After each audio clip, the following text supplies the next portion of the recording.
Hello and a warm welcome to another edition of To The Point. On the show this week, HRD Minister Prakash Javadekar. Welcome, sir, on To The Point. Yeah.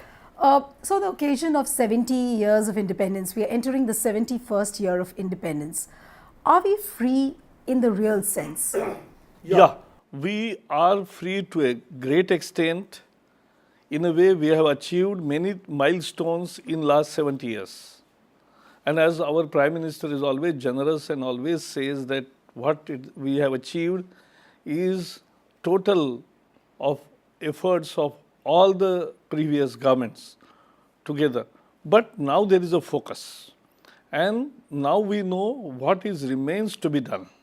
So as far as education is concerned, we know that education expansion was not, the Britishers were not keen to teach every Indian. They wanted to create their own babudam, for them the rules. Now we have expanded 98% enrollment, but now quality is the issue. So, sabko shiksha, achhi shiksha. That's our slogan. So, there are many areas where we have achieved something, but our potential is much more, and that's what Prime Minister is harping upon. He is making people participate in governance. But if you look at Prime Minister Modi's Independence Day speech, and I'll quote him exactly what he said that let's come together and create an India which is free of corruption, nepotism, casteism, communalism and terrorism, and let us build a country which is clean, healthy and is self-determined. Yes. At the same time, he's also given a threshold year of 2022. He's saying that that's a year when we feel that a new India will emerge. Therefore, he is taking people along and giving them a target.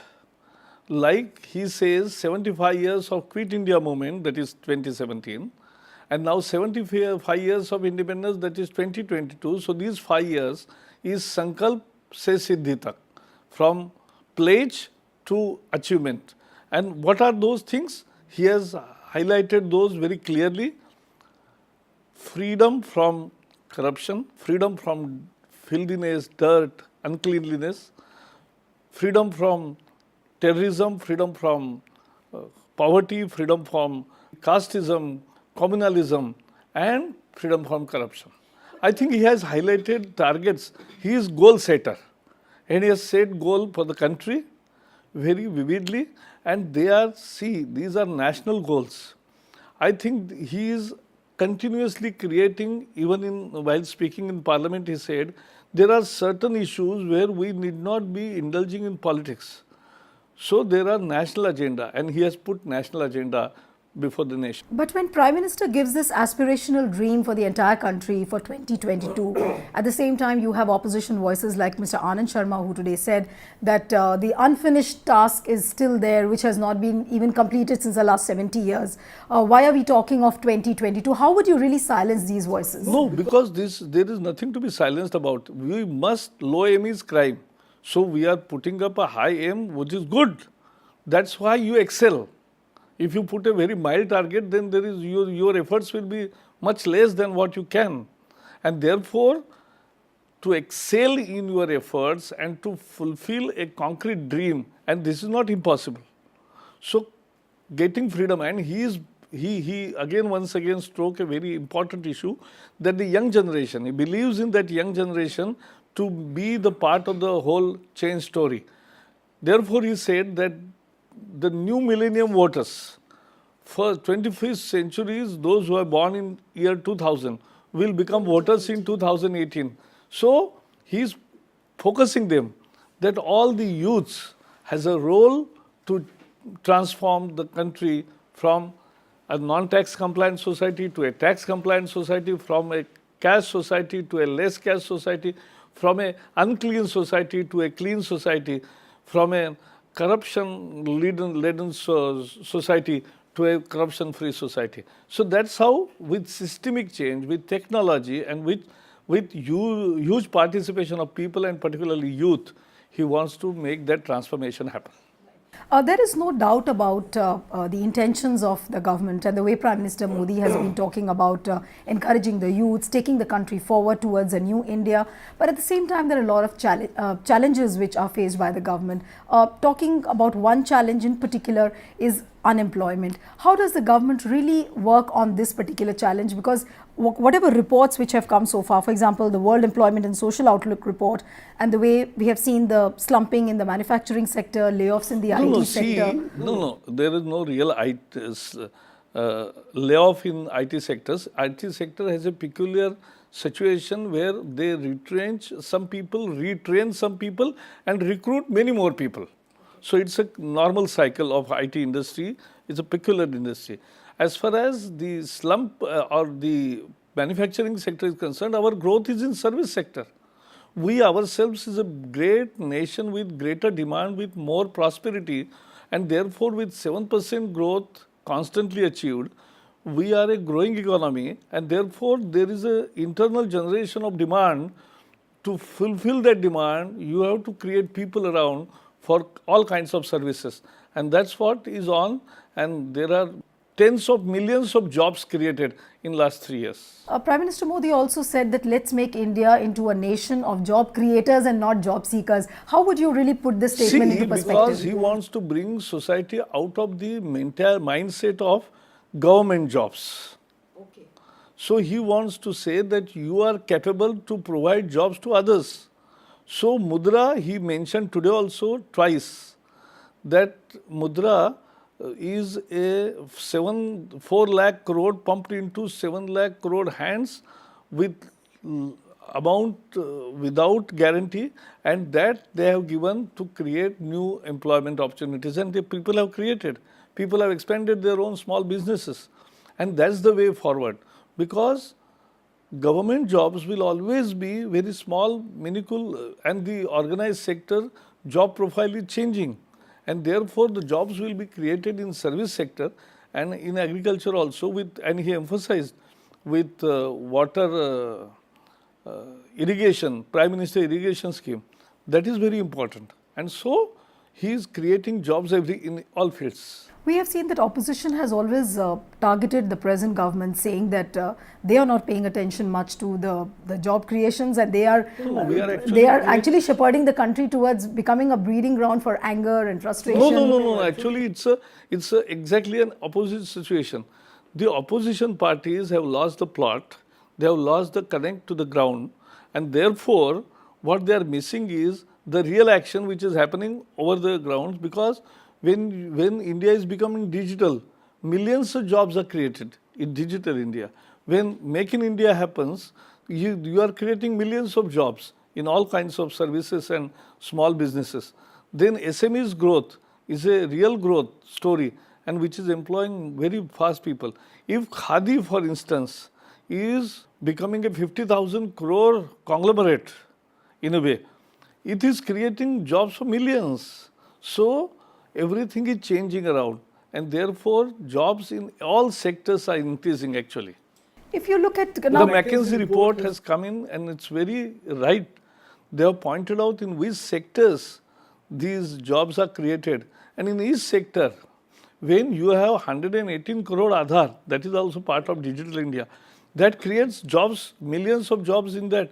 When you have 23 crore Jan Dhan account, there is a complete new economy around it. Apparently is not taking into consideration all these they have lost touch to the ground. They are not taking into account. They are only concentrating on government jobs, which is not correct. If you look at the journey in the past 70 years, talking about the cultural and cultural and the religious differences, do you agree with what opposition keeps always harping on the fact that it has somewhere down the line impacted the moral fiber of the democracy? Do you also feel so? You've seen country growing over the years. Do you really feel that the democratic, the fiber of the country has been impacted? No, democratic fiber has become strong. Now people are choosing their rulers with much caution, and they are changing. Wherever elections are happening, it's a voters who is the king, and they are deciding on their perception, on the merit of the thing. They want progress. Now they don't want to practice the old politics of caste, creed, communalism. They are not interested in that. They are interested in progress, and therefore they are trusting Modi's leadership. See, greatest asset of our government or party even is the credibility of the Prime Minister, which has earned in the hearts of all citizens of countrymen. That's the real thing. But opposition also keeps harping on the fact that, the plurality of the country is in danger. They'll say that one is not free to eat what they want, one is not free to wear what they want. We have made it very clear that food is a personal choice. But law of the land applies. And law of the land was not made by BJP, but right from Mahatma Gandhi's days. And so, law of the land is a law of the land.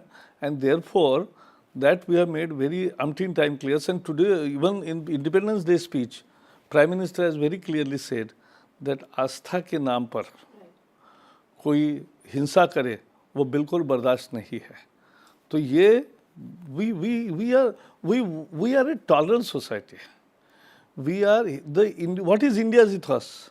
India's ethos is that it doesn't conquer. It has never conquered any country. Though it has spread in many countries, it has many trade. They started trade in those countries, but they never conquered any country. They never imposed their faith on anybody. We don't impose. That's not our culture, and therefore, that tolerance is the Indian ethos. Nobody should come from outside and teach us about tolerance. Tolerance is our ethos. In fact, I was coming to that Prime Minister's statement, which he said that we cannot tolerate violence in the name of faith. But I think a large section of the society has apparently not understood what the cow protection groups are doing in the country. They have been tarnished with a black paint, it seems. I am very clear on this, that even a single incidence is bad. So I am not justifying. But even single incidence is bad. But having said that, let me again tell you, in this vast country, some incidences happen, but there are other incidences of lynching. Like 84 Sikh riot, it was not riot, it was lynching of 3,006 innocent Sikhs in 3 days in the very capital city. Then in Godhra, what happened to that car sevaks returning and the whole bogie was burnt, that was lynching. Then there was lynching in 2012, 2013, 2011, every year 15 to 20 incidences and 15 to 20 deaths. Every year it has happened. We were not ruling that time. So you can't blow out of proportion but every death is condemnable. And we condemn each death. And therefore, Prime Minister has given strictest warning. But Mr. Javadekar, 70 years down the line, do we really need a new definition of nationalism and patriotism currently? No, nationalism is in each country's veins. Every country, people are patriotic about their country, and it's natural.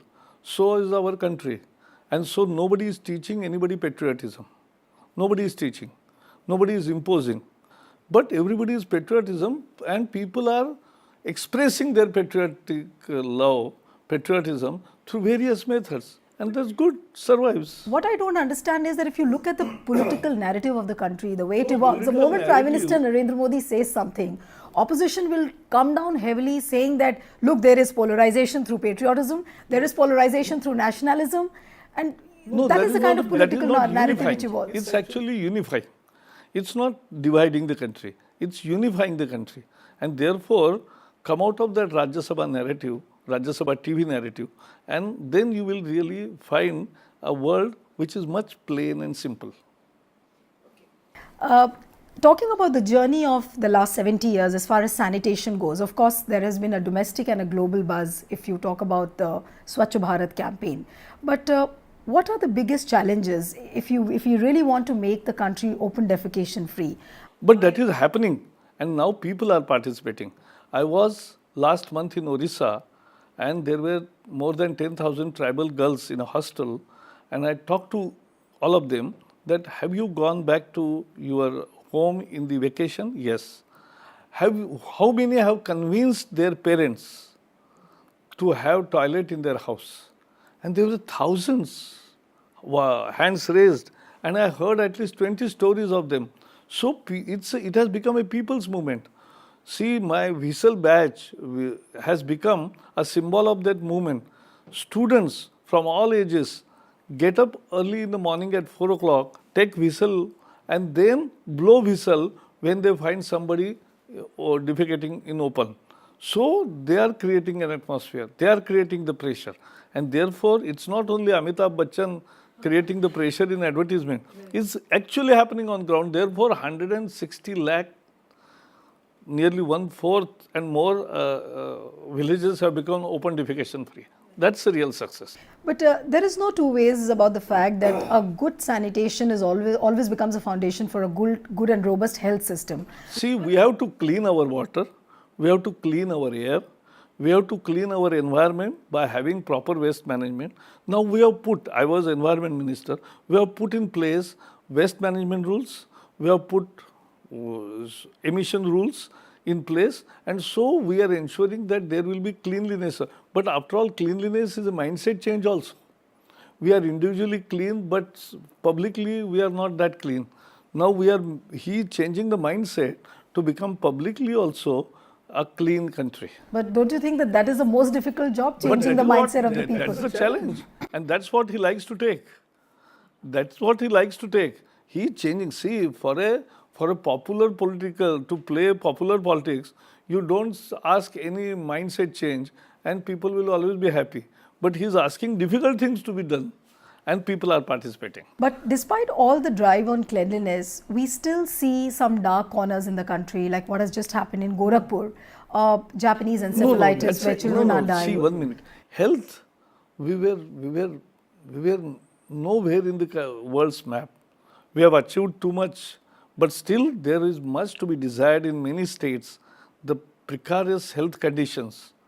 If the statistics which was given for year after year, 600 children are dying in this month because of this particular illness, then that's a great cause of, there should have been a proper study, research and answers, and we must have worked out a plan. Now we are working out. Coming to the journey of education in the last 70 years, as an HRD minister, are you in a position to say that today each and every child in the country is able to go to school freely? Yeah, now he is going to school, but now my challenge is to make quality of government schools much better. Because the casualty of right to education was the quality of government schooling. Because many schools became just midday meal schools, Ana, Khana, Jana. Instead, we want to make it a real school, and we are taking tremendous efforts. Now we have come out with learning outcomes. So the whole stress was earlier only on inputs, the infrastructure. We are now giving more emphasis on learning outcomes. So learning outcomes are there. Every parent will get this within next 1 month, the pamphlet that if your child is in 4th standard, what he must be able to solve, what he must get the knowledge out of this year.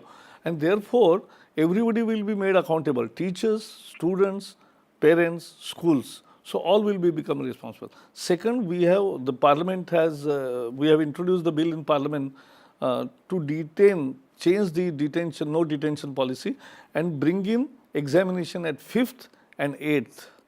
And there will be 2 chances given to the students, March and then in May. If those who fail will get another chance in May. But those students who fail even there will be for the detained. Second time if they fail, for the second time, they will be detained. Okay. So that will bring in more accountability. Then we are revamping the whole teacher education. Now the bill has been passed in both the parliaments that there were 11 lakh teachers in primary schools where they were untrained, they were not B.Ed.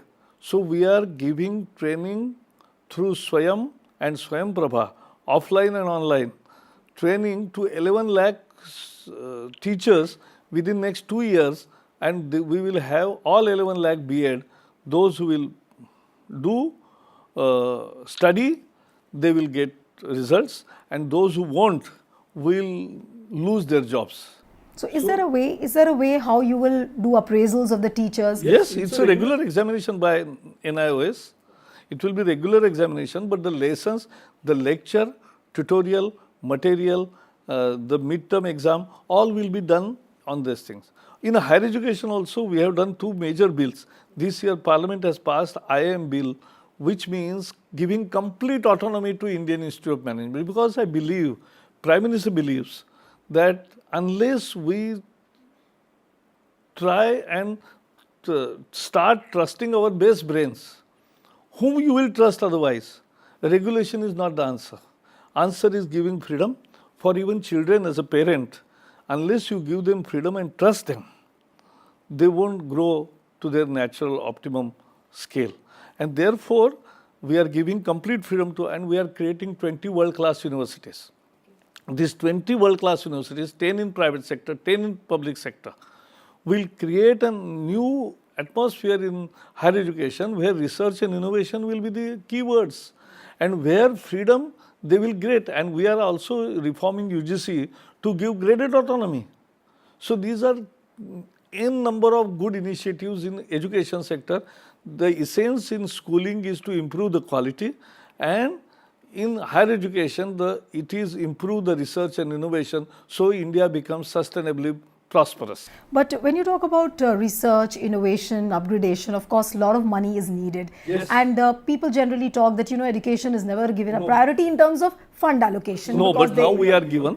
Okay. I am very happy that nearly 5% of GDP is already given to education, and we are also creating out of budget sources. That is what now are higher, they like, sir? that is Higher Education Finance Agency. Okay.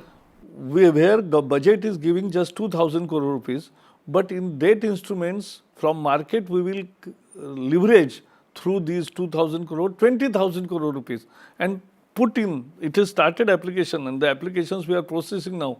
We will sanction first loan in next month, and therefore we will have 20,000 crores push in to create better research infrastructure, better our educational infrastructure, so that the quality grows, the research and innovation grows, incubation centers grows, research park grows. So all these we will fund now.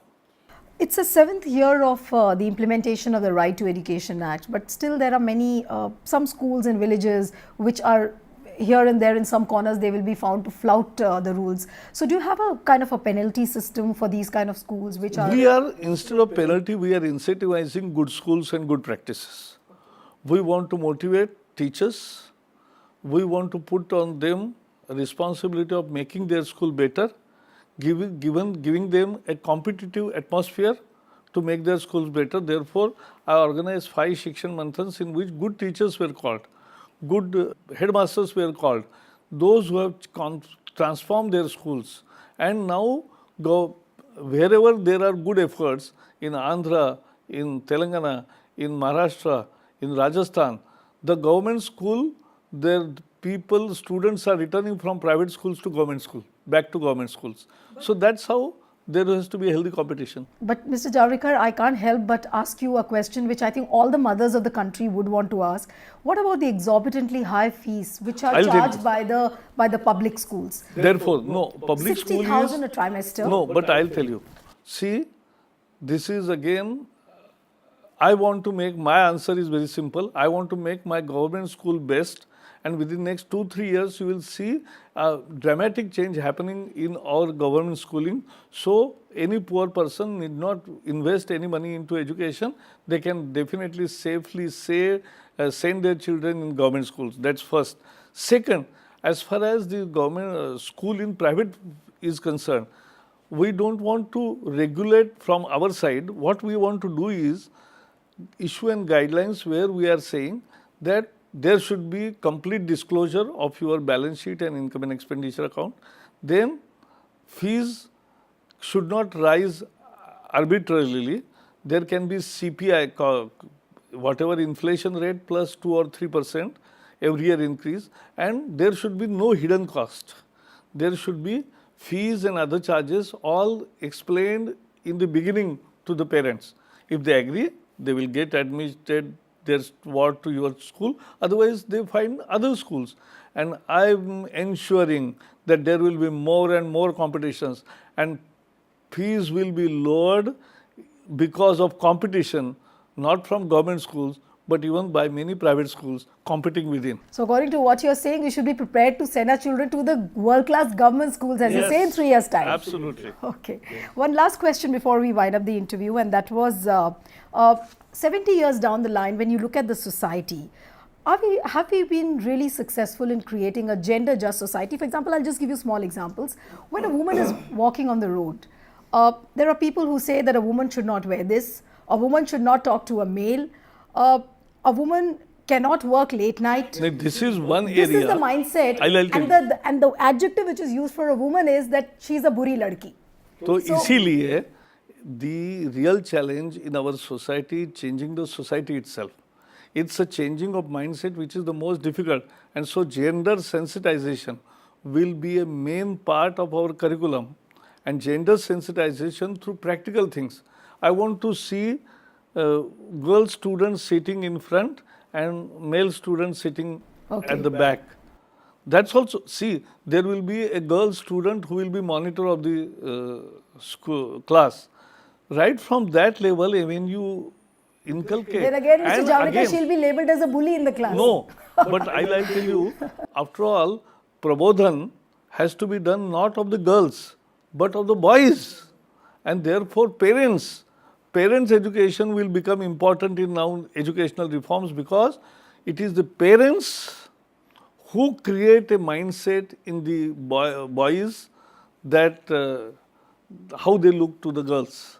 And therefore, this gender sensitization is a very important aspect of our life, and which we lack, and therefore we must create that, and we have taken it up on priority. It was a pleasure talking to you, Mr. Javadekar. Yes, thank you.